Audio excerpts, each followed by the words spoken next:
ब्राह्मण और सर्प पंचतंत्र। किसी नगर में हरिदत्त नाम का एक ब्राह्मण निवास करता था।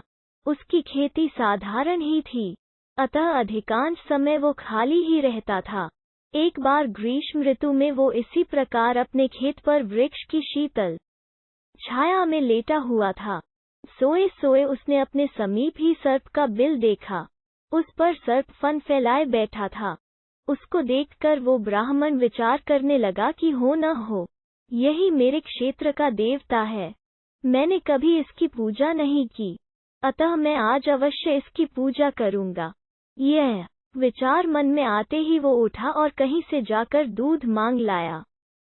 उसे उसने एक मिट्टी के बर्तन में रखा और बिल के समीप जाकर बोला, हे क्षेत्रपाल, आज तक मुझे आपके विषय में मालूम नहीं था, इसलिए मैं किसी प्रकार की पूजा अर्चना नहीं कर पाया। आप मेरे इस अपराध को क्षमा कर मुझ पर कृपा कीजिए और मुझे धन धान्य से समृद्ध कीजिए। इस प्रकार प्रार्थना करके उसने उस दूध को वहीं पर रख दिया और फिर अपने घर को लौट गया।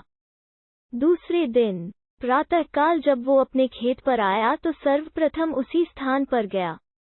वहां उसने देखा कि जिस बर्तन में उसने दूध रखा था उसमें एक स्वर्ण मुद्रा रखी हुई है।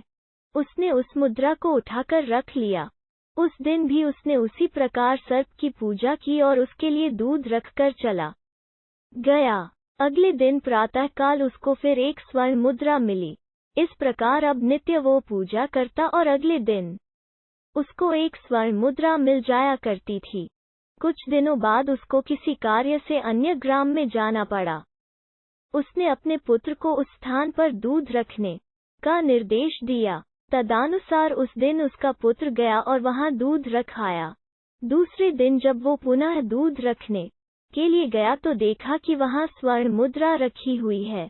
उसने उस मुद्रा को उठा लिया और वो मन ही मन सोचने लगा कि निश्चित ही इस बिल के अंदर स्वर्ण मुद्राओं का भंडार है।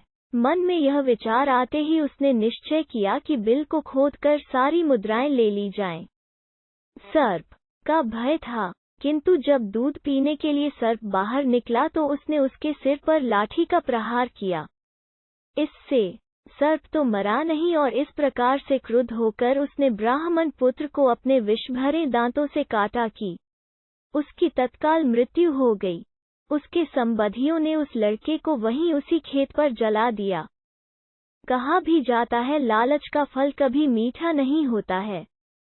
सीख, लालच बुरी बला है।